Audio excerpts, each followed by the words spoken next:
Hey guys, John Faulkner here from Big Daddy Unlimited, and today I have a better looking Adam with me. If you guys don't know, Mr. Don Edwards from Green Line Tactical is in the studio today, and if you can't tell by the gear that we have on the table, we're going to talk about night vision.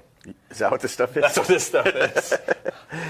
Both of our moms said that we were special, and they gave us helmets. Right. So we put them on. Yeah, and then we guys started hooking stuff to them. Exactly, You know, and that's pretty much what you do. Yeah. So we always get tons of questions with regards to night vision. Don is an instructor that does tons of night vision work, and he did it partly as a career beforehand, so he has tons of knowledge when it comes to this. Also has worked with fantastic companies like NVGs. So if you guys have any questions with regards to night vision gear, on helmet setups, on rifles, illuminators, IRs, anything like that, feel free to post them, and we will answer them as we go here. So, Don, tell everybody a little bit about yourself. Well, my name's Don, yes, and Green Line Tactical is my company. I'm a retired SF guy, started out as a Ranger. I've done a lot of law enforcement training, and up until about a year ago, I was the director of law enforcement sales for NVGs. So spent a lot of time in the night vision world. Prior to NVG, I used to, I've been a trainer in the night vision world. So I've been developing training programs for different subjects, law enforcement, military type stuff. So it's been my game, my bag for a while now, specifically, not just all the other gun stuff, but the nighttime operations side. So it was a great fit for the 3 years that I was at NVG. So what we're going to do is we're just going to talk about our individual setups. We have a couple of different helmets here that we utilize.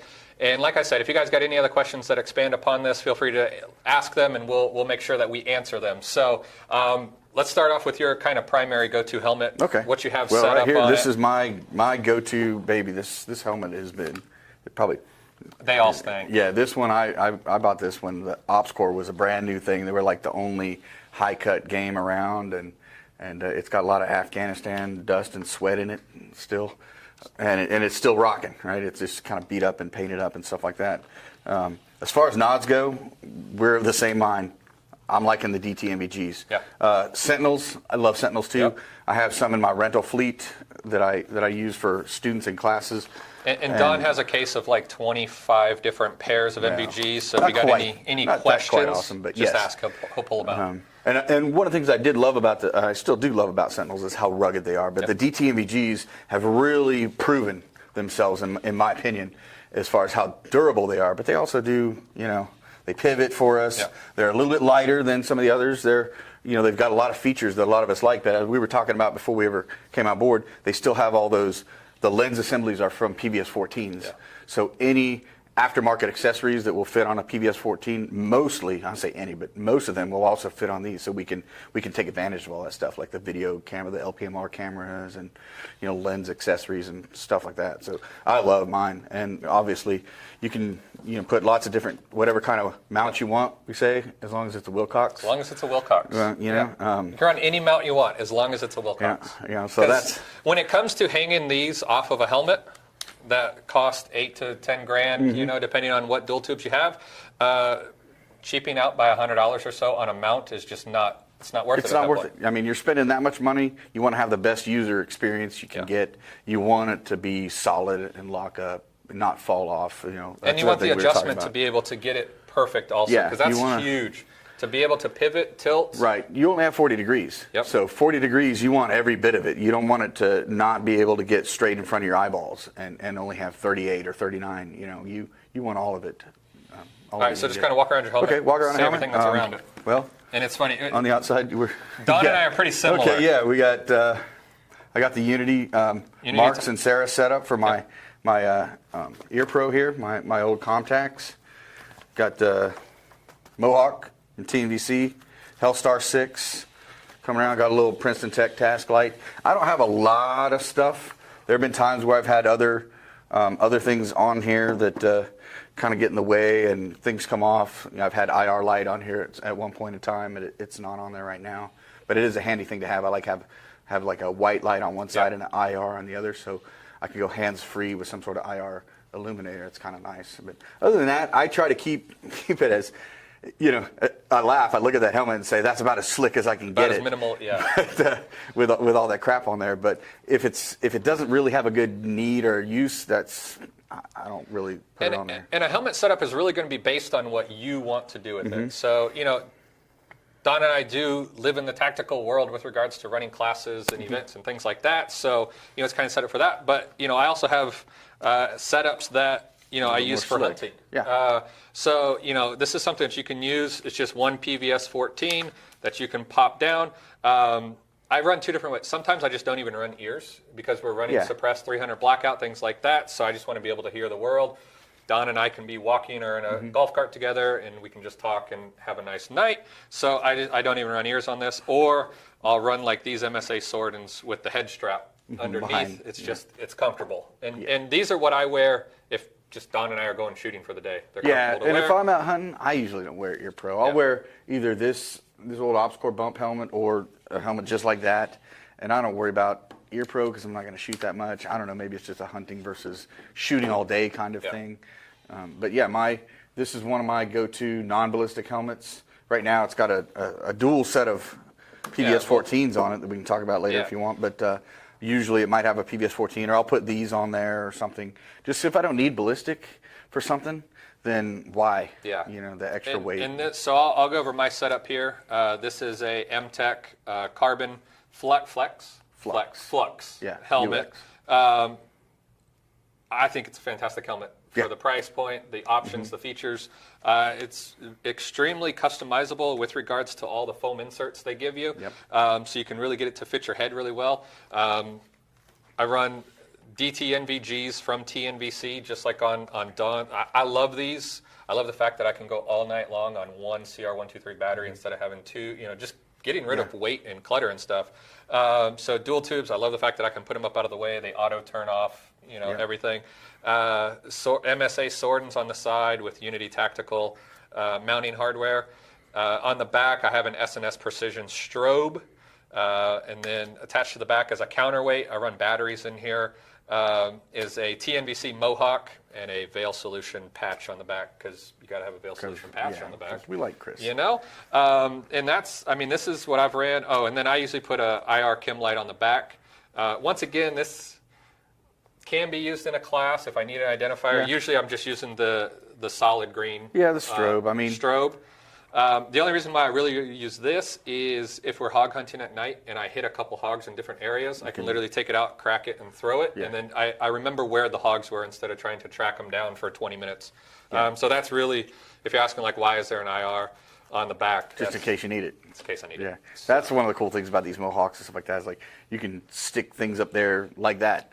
And you can just crack it and leave it hanging in a tree by it or something like that. As you can see, batteries. A lot of helmets nowadays have Velcro all over them because it's if it doesn't have Velcro, it's not cool. It's not cool.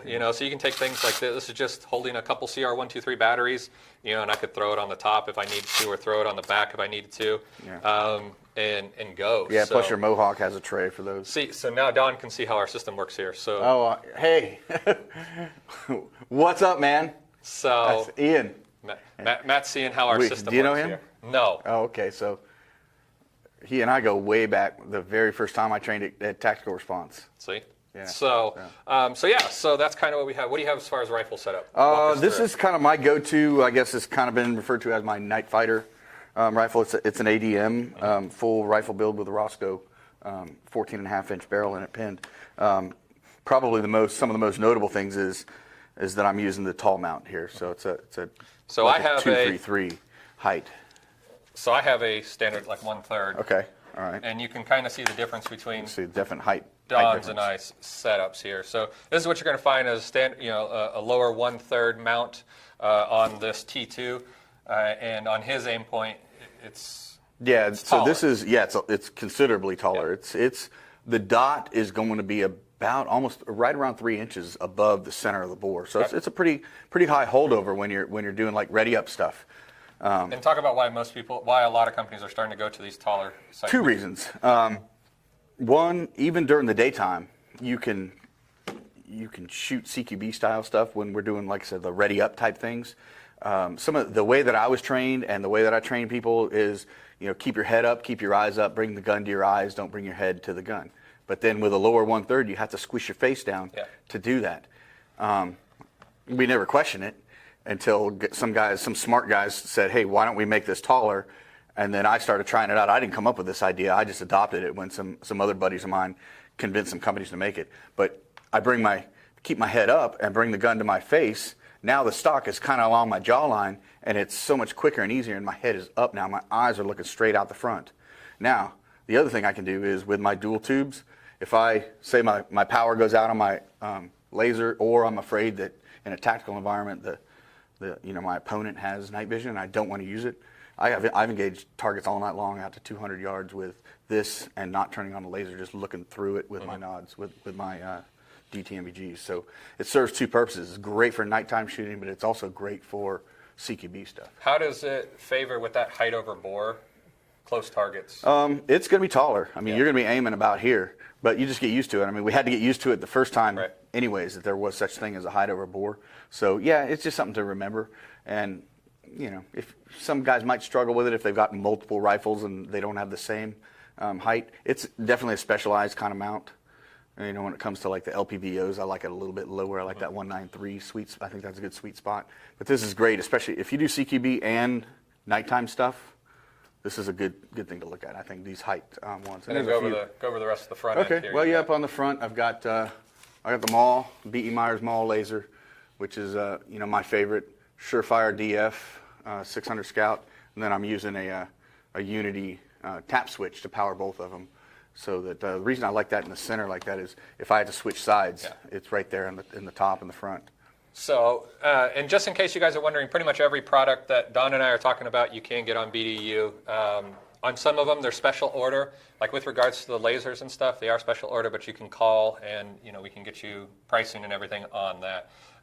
What do you like and or dislike about the Maul? I mean, there's very few dislikes, but what do you really like about the Maul? No dislikes come to mind. First of all, the things that a lot of us like about it are just the ergonomics. The buttons are right here on the top. They're easy to access. I can really, even if I do switch hands, I can get to those. I don't need the taps so much. The other thing is it's easy to convert from left side to right side. So for a lefty, it's adaptable. It's one hand, you can switch it from off to viz to IR and back, and just my power settings right here are all easy to do without taking a hand off of it, and I can do it by feel in the dark. And they spend a lot of time working on that. I'd say the biggest actual function as far as power-wise goes, and it falls in with the C1 Plus, especially, is the illuminator. The illuminator is so much better than any of the competitors because he uses a different type of laser diode we were talking about earlier at lunch, that it blows them away. So when you need that energy, that IR energy to punch through some light or to punch into a really dark area, you have it with that, especially in the Class 1 mode.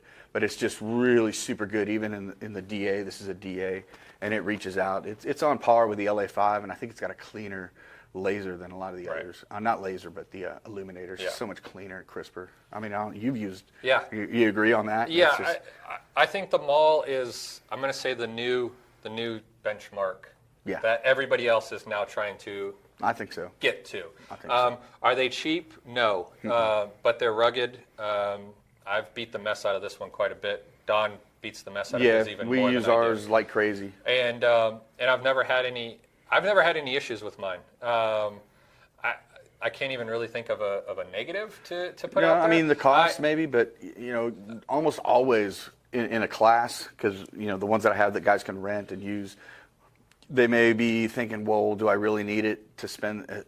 As soon as they see it, they believe. And that is one of those things. It's one of those things where when you see it, you'll really know what we're talking about. It's hard not to. With night vision in general, it's like, seeing is really truly believing. Yeah, and my rifle is very similar to Don's setup. I run a Maul up front with a Surefire dual fuel next to it as well. I run a Surefire tape. I have Unity tactical stuff too.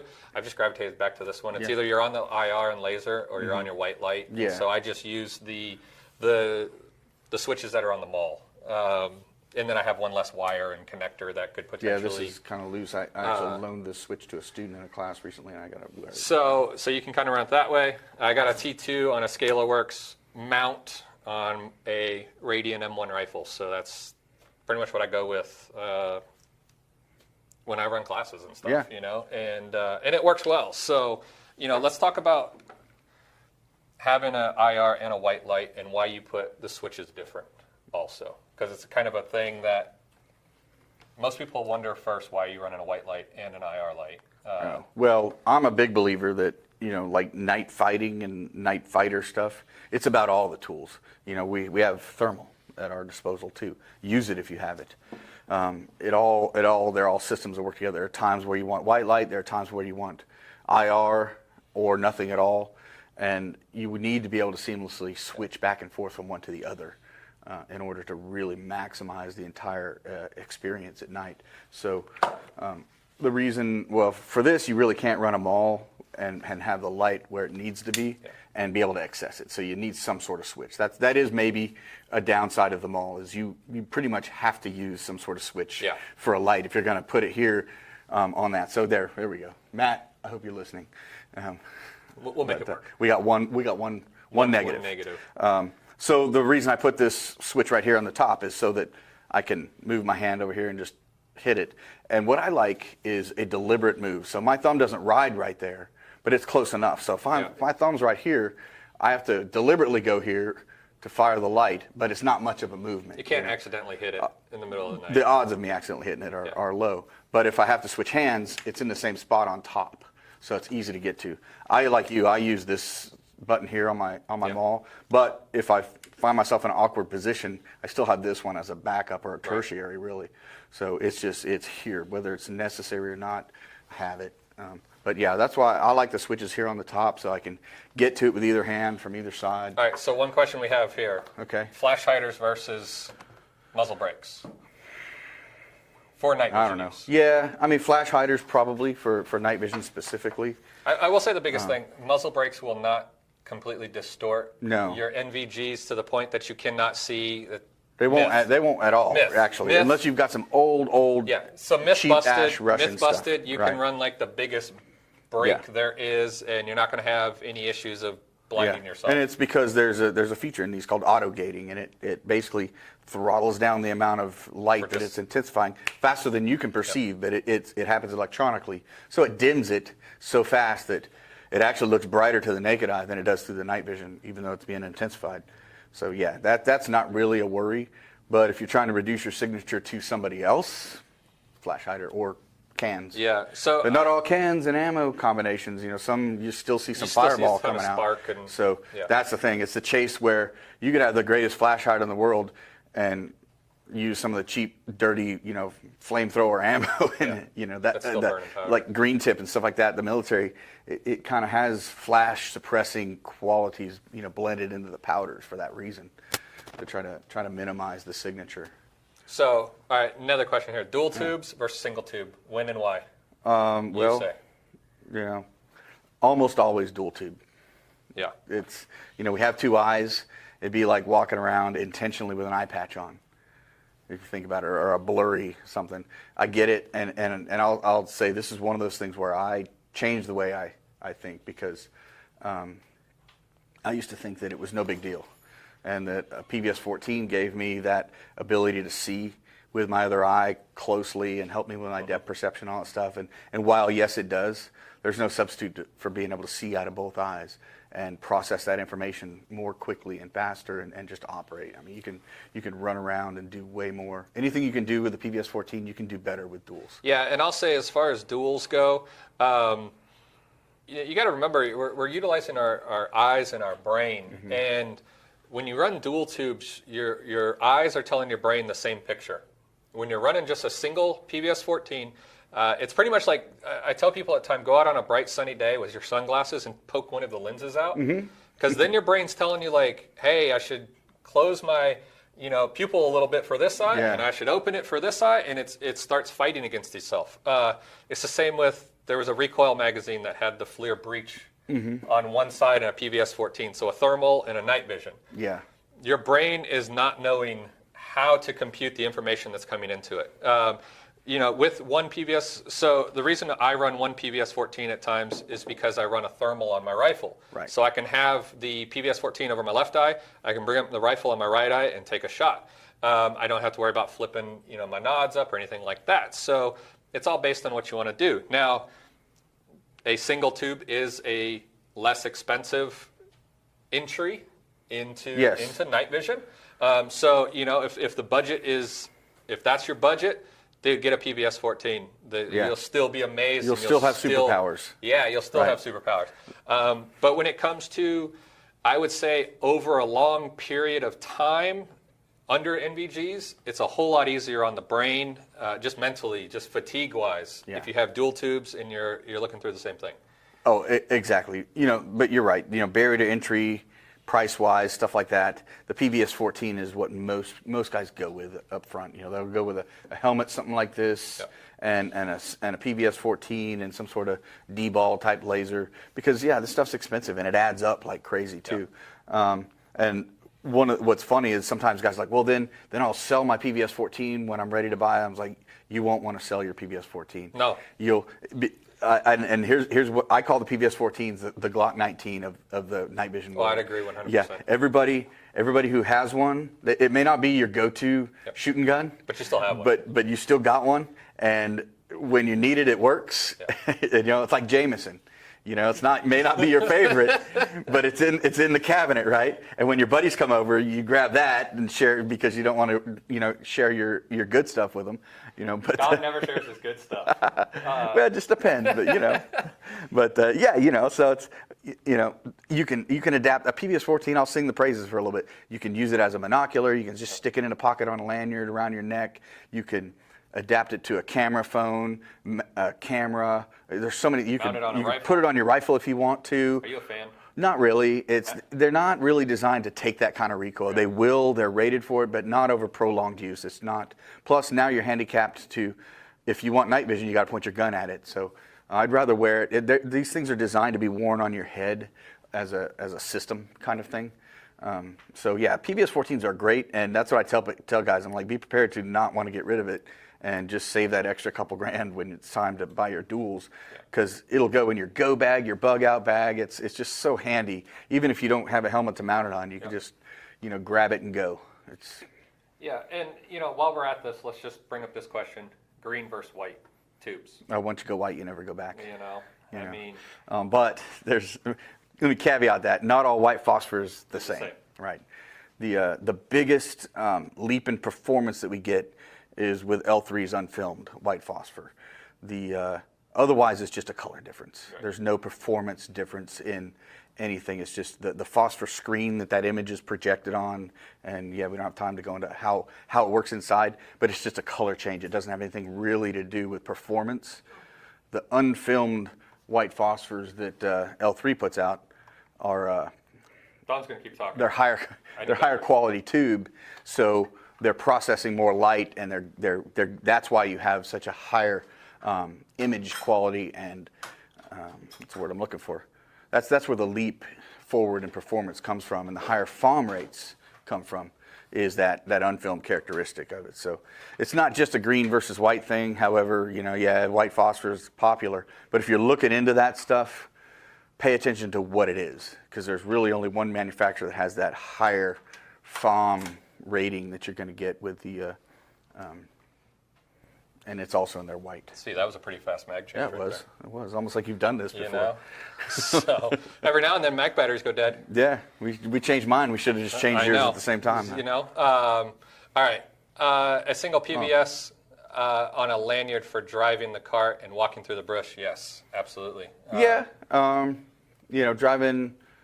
I don't know if I'd want to drive with one hand and hold it, but it's and even holding it and walking is kind of a pain. But you could pick it up and scan, see where you're getting ready to go. Maybe I don't want to walk through that shit over there. Maybe I want to go this way or something. Yeah, absolutely. What we do mostly is we'll wear our stuff on a helmet, and then we'll have a little handheld thermal like this breech, and we'll stop and scan with the thermal, and then put it away, and then walk and navigate with the night vision. So let's talk for just 30 seconds. 30 Not seconds. A ton. Okay. Difference between night vision and thermal. Okay. We get the question all the time. Yeah. Night vision or thermal first? Which should I buy if I'm wanting both? Yeah. Don and I are under the same opinion. It's Yep. always night vision first. Night vision gives you the ability to see in the dark, to walk around at night and see what you're doing. But yeah, the difference is one sees heat signatures and one amplifies available light. Yeah, and the thing is you can get, if Don went and camouflaged out and stood perfectly still in a very dark area, Yeah. it'd be hard to see Next Don. to a tree or behind a bush or something. It would be very hard to see Don with night vision. But as soon as we brought up a thermal, he'd be standing there, Pop. perfect silhouette. Yeah. I see it all the time when we go hog hunting. You'll just be scanning, we'll just have our night vision down, you're scanning, and you're like, oh, nothing, group of trees over there, nothing. And then you pull up a thermal, and you're like, 7 hogs there, yeah. right there, know. So there's a huge difference with regards to the capabilities of each. But night vision is going to give you the ability, like Don said, to move, to walk around, and to identify things a lot easier than thermal. Yeah. This FLIR breach, I have it on a helmet mount right now just to show you that it can go on a helmet mount. But I pretty much never. Well, there are some bridge mounts that are specifically made for that, both, but the best way to use it, I think, is to have one out of the way, navigate with your PVS-14, and when you want to see thermal, you just flip it down. You can flip that 14 out of the way if you want, but I don't recommend trying to walk around with both. That will really mess you up. But yeah, that way you just don't have to what pocket did I put that in? Because I do that all the time. You're wearing your old BDU pants or whatever, and I've got things bulging in each pocket. I go cool guy. I just wear a fanny pack. Do you? And I put it in the fanny pack. And your birthday suit? Yes. Okay. That's what I wear when I hog hunt. Come on now. Where do you put your K-bar? I'll tell you later. So, dadgummit. All right. Can we say that on Facebook? Yeah, we can say that. All right, let's talk about.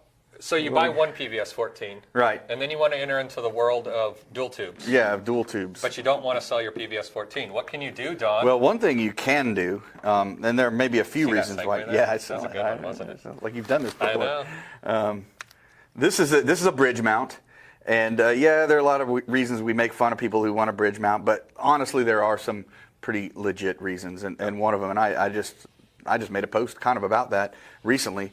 There's law enforcement agencies who have lots of they got PVS-14s and say it's a SWAT team, and they may have 4 or 5 more than they need guys. Well, who would benefit the most from having a set of duals? The guy that drives the Bearcat, or the breachers that need to set charges. The guys that need a little bit extra. You can get a bridge mount and bridge 2 of them together. And I'm kind of proud of this because I had a little bit of a hand in the design of this. But the powered bridge mount that TMVC is selling now is a pretty cool solution because it has these battery eliminator. So you just took one of these? Yep, took 2 of them. Took the J mount off of it. Mm-hmm. You took the mount off. And then this actually has 2 attaching points, so it attaches around the front ring and the screw point for the J arm. So it's really pretty rugged and solid, and it has these battery eliminators that go in place where the battery would go, and all that does is provide power back to the mount so that the mount can run off of, and it runs off of a single AA battery. I'm pretty sure a lithium battery is supposed to give us about 12 hours, so you'll get a good full night out of it. Now it's powered, so that basically all that did is take one battery weight off.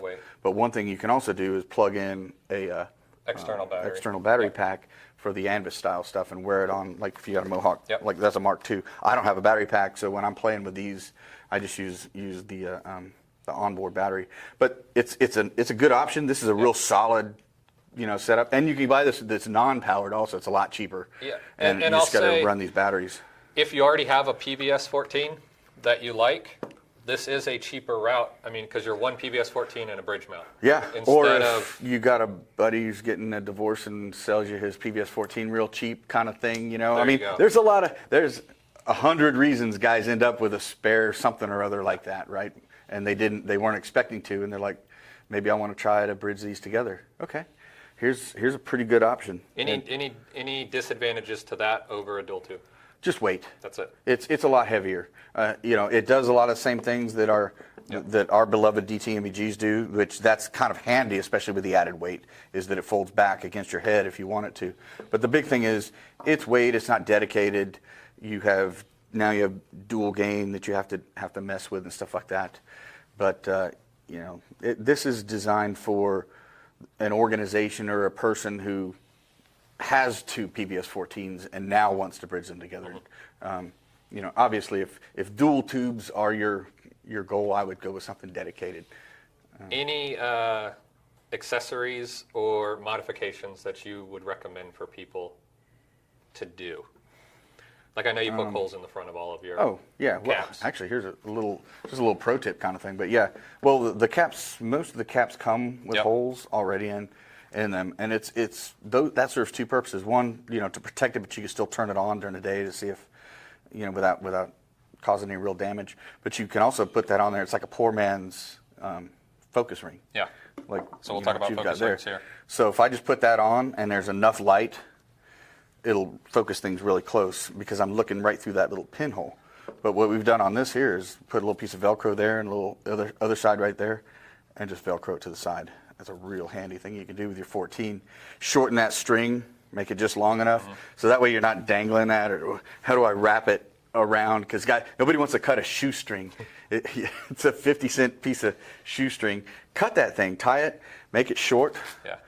You don't want to lose this because it's handy. It protects, and I've lost so many of these because I haven't done that. But you can just put a little piece of Velcro on the side. That way it's not dangling around in your face. That's a quick, fun, easy little arts and crafts thing you can do.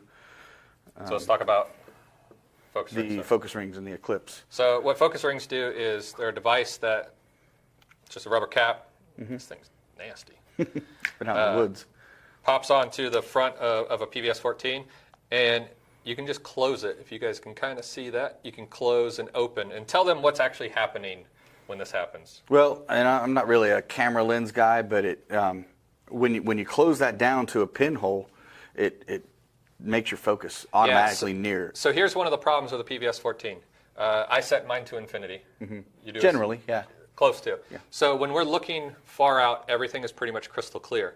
But if I grab something and hold it right here, It's gonna be blurry. I cannot read it. Right. Now, if it's 20 yards away or 5 yards away, it's crystal clear. But if Don put his face up right here, I could kind of tell it's Don, but it's super fuzzy. What you can do with these is just close that gate all the way, and it's almost like turning the focus ring. Yeah. Back and forwards, but it allows you to do it real fast. So yeah, and there are other models that just have a flip cap with an aperture on it. Yeah. That's the Hoplite, I think is what that one's called. This one is from Matte Block. Yeah. That I use here. But what it allows me to do is just set it to infinity, has a little throw lever right here, and I can just grab that real quick. If we had to walk up and unlock a door or do something very small and tedious. We were going to look at a map and we didn't want to turn on. And I could just close that gate real quick, boom. It's perfect focus. Now if I look up, it's going to be blurry as crap. But it's just one of those features that I think if you have a PVS-14, look into something like that. It can make your world it definitely is a useful tool. It's a fixed plane focus is what we call that, where you have to be focused on what it is you're looking at, or anything closer or farther is going to be blurry. And those are good accessories. There are camera setups that you can get that go on there. There's one that they make that we used to sell that your GoPro goes on the side. There's another one called the LPMR, low profile mission recorder.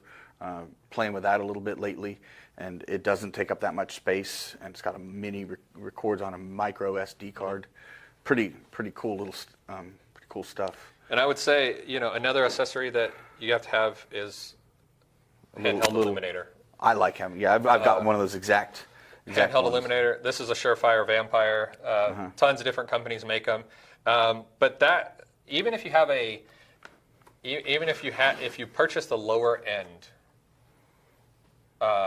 PVS-14 or something like that, by adding an IR illuminator to it can make a world of difference. Because that's really, when we start talking, besides ruggedness, durability, the only difference between high end and low end is the amount of light that is required. Yeah, we're looking at like the quality of the tube, and they have terms called figure of merit and different different data points that are on the data sheets that come with it that determine how well it processes the light.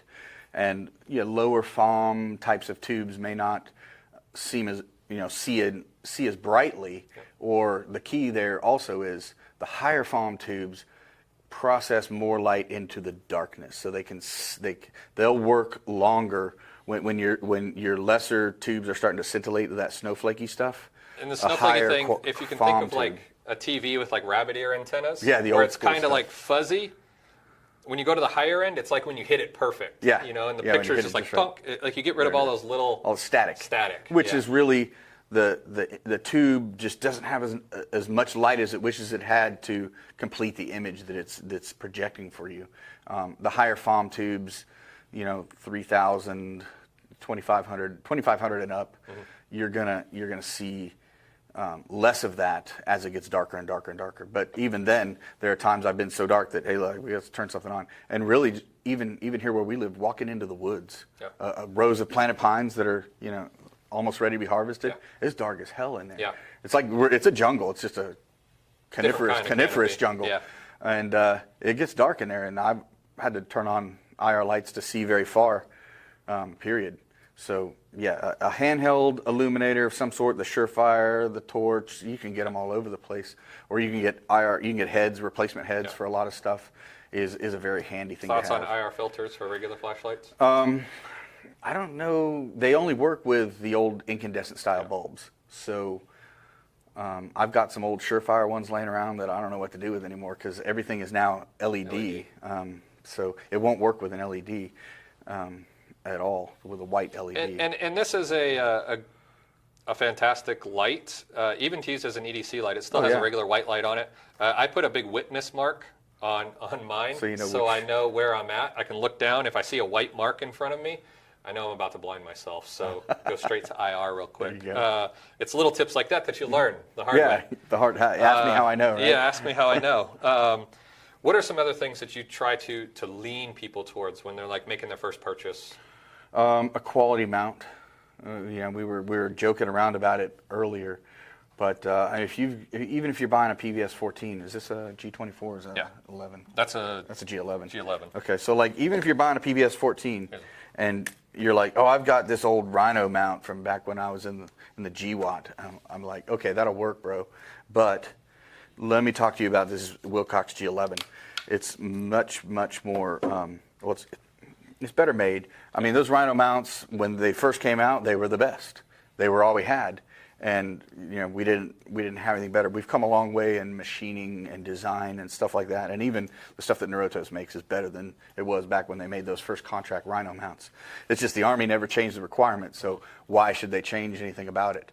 And well, they kind of started to do that, and Wilcox developed this for that to help replace some of those, and it's got much better adjustability. It's so well made. Yeah, you can fine tune it. You can go up and down. You can do I call this the pan tilt. It's it does your top. It slides in and out easily, and it still works with the old bayonet style mount. But a quality mount like this is going to go a long ways. Now, if you really want to make it better, you've got a 22 here. Well, yeah. So this is the Wilcox dovetail arm for a PVS 14. And a G24, right? 22. Okay. Same idea, right? I mean, this right here, in my opinion, is the best way to run a PVS 14. You're going to have such a better end user experience with that. You're going to end up dropping a few $100 more. Yeah. Some guys are like, well, I budgeted for this, and this. I didn't know I was going to have to spend an extra, this much for all these accessories. And I get it. It's not a cheap game to get into. You're looking at with non-ballistic helmet and a basic PVS 14 setup and a C1 laser is going to be between $4,000 and $5,000 depending upon what levels of stuff you get, and that's just with a PVS 14 and a bump helmet or something. And I tell people all the time, if it was my decision, wait an extra month or so if you can, and buy a Wilcox Save mount. Up for it. I hate the phrase, the whole buy once, cry once. You'll buy once and you won't cry. Right. You will cry if you make the wrong decision. Because every time you use it, everybody I know who's running this or something just like that, they've never wished they hadn't. Yeah. I would say another accessory is a counterweight system. I prefer the TNBC. If you're running duals up front, you want some sort of weight in the back. TNBC Mohawk to really balance out the weight from front to back, because if you haven't ran a helmet setup for a while, that weight on your head leaning forward, trying to get into a rifle multiple times. Or just walking around in the woods all night. Just walking around. It'll get tiring. It does, and it always seemed counterintuitive to me. Why would I put extra weight on my head? And I thought it was kind of dumb, and why would I do that? And then I decided, well, if I'm going to put anything up there, it's going to be batteries. Yeah. And then I wondered why that wasn't really making a difference. And I Googled how much does a AA battery weigh, and Google told me 0.92 ounces, and I was like, not even an ounce. Yeah. Right. So batteries are not a good counterweight. They're not weight. They don't weigh shit. Yeah. So yeah, it makes a big difference. Those muscles right here with a PBS 14, it's a luxury. Yeah. And I would say go with about the Mohawks come with a pound worth of weight. I'd say you might only want half of that in there.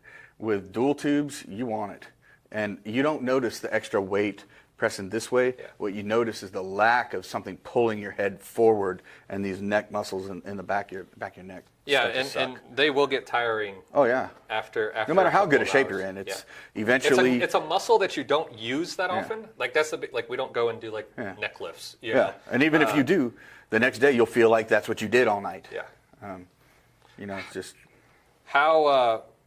As far as your dual tube setup goes, do you ever make any changes like to your helmet or anything based on the situation, or do you just run it? I usually just put it on and go. I'm really, one of those guys that I try not to overthink things too much, and maybe I'm not enough of a geardo to really get too much into it. But no, the only thing that I would really add to this, like I said earlier, would be some sort of IR on this side. Another handy thing, but it only works when you're inside, is to have some sort of light facing upward. So on these back parts of the rails that we have here, you have light facing up, so I could get the umbrella. And what would work good in that situation would be like a vampire type light, so I could go white or IR. But if I'm outside, which I'm outside a lot, it doesn't help me at all. Yeah. And the thing is, when I'm doing shoot house stuff, I'm in a shoot house. Yeah, there's a roof, but it's way up there. So all I'm doing is blinding somebody on the catwalk with. They don't like whatever. that often. No, it's usually me. Yeah. I'm usually, hey, turn that off. I'll make sure I put turn two it off. lights It's not on when working. I take my next shoot house class with Don. Yeah. I'll just take the batteries out of your shit. Give me your batteries. Yeah. But it's it's one of those things where like Don said, it's not cheap to get into night vision, and it's hard to explain a lot of it. It is. This is actually a smaller. I got a big head, if y'all don't know. This is actually a smaller helmet. This helmet barely fits me, but this is the helmet that I give to other people when we go out. I run the large, extra large, and usually if you put a large helmet and it's moving all around on somebody, they'll have a horrible experience. Yeah. So I have a smaller helmet. This is called it the rental helmet. That I give to people, and and it's one of those things because I take people out so that they can see what it's actually all about and how it works. And I would say if you have a friend or two that have gear, dude, go buy check it them out. dinner. Take them out to the range and pay for it, and then just ask if you can just borrow it to walk around the house, walk around the backyard, and just see if it's really what you want. Yeah, and they're good sources of information, but there's a lot of BS out there too. Yep. But they're professional guys that not only sell it for a living, but do it for a living and are into it, that are more than happy to sit down and explain things and stuff like that. And so, like when Don runs like his Night Fighter class, I mean, he literally has a Pelican case over here, full of different nods and stuff that people can rent. Yes. Yeah. So if you're wanting to get into night vision training, but you're like, I don't have any gear, Greenline Tactical. Schedules on greenlinetactical.com. The fall Night Fighter season is going to kick off.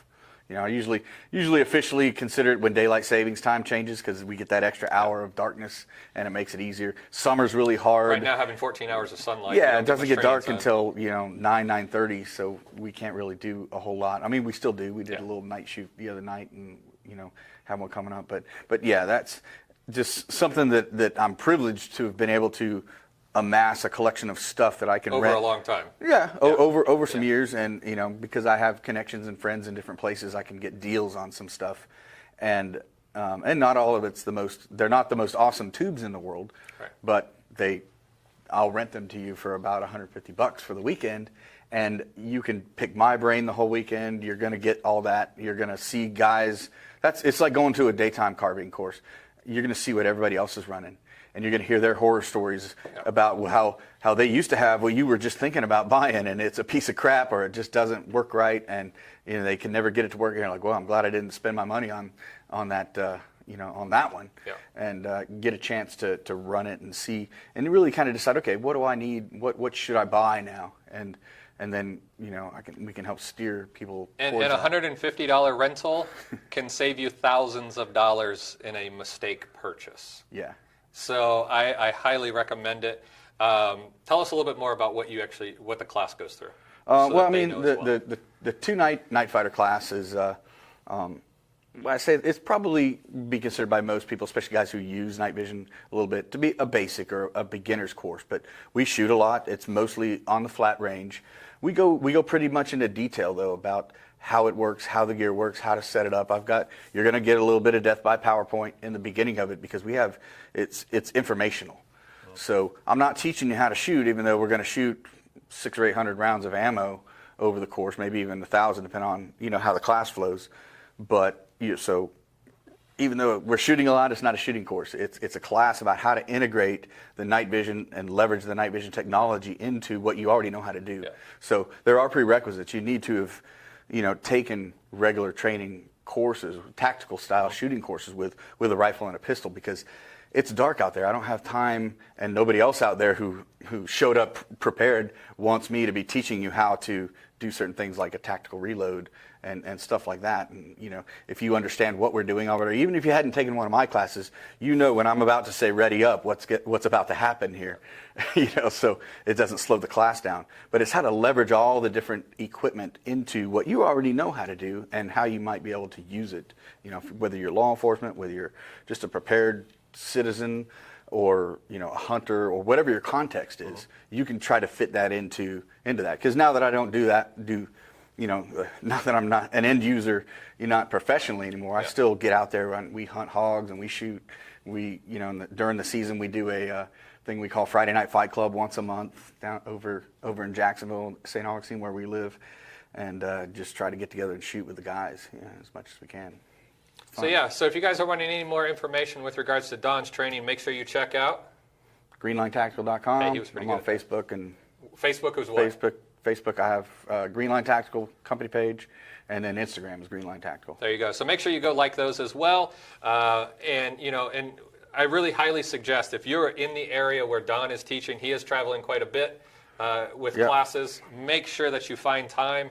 It is totally worth it. And okay, if somebody came to your class with a rig that wasn't set up, they could borrow everything? What I have for you would be a helmet, a mount, a set of dual tube goggles, and a maul. So you bring a regular day rifle. If you bring a day rifle with a white light on it, and if you showed up without a white light, of course we're gonna bust your balls and give you a hard time. Yeah. There's probably somebody in the class that has an extra Surefire that you could put on there, as we make fun of you some more. I've taken my Surefire and stuff off of my rifle and let guys use it because whatever they had on there wouldn't work with what we were giving them. The guy had a big old light and it wouldn't fit with them all. So he brought the gun with a white light, but it was like something that was incompatible. So Don will have everything for you. So make sure you go check out his page as well. If you guys got any other questions with regards to night vision, gear, optics, rifle setups, anything like that, feel free to leave them below and leave questions below. We'll definitely be around for the next couple of days. For all you BDU members out there, you guys are awesome. If you're not a BDU member, make sure you click the link, 99 cents for your first 30 days. Save some money on all this gear. Nice. Plus thousands and thousands of others. So be sure to check out Big Daddy Unlimited as well. And until next time, have a great day.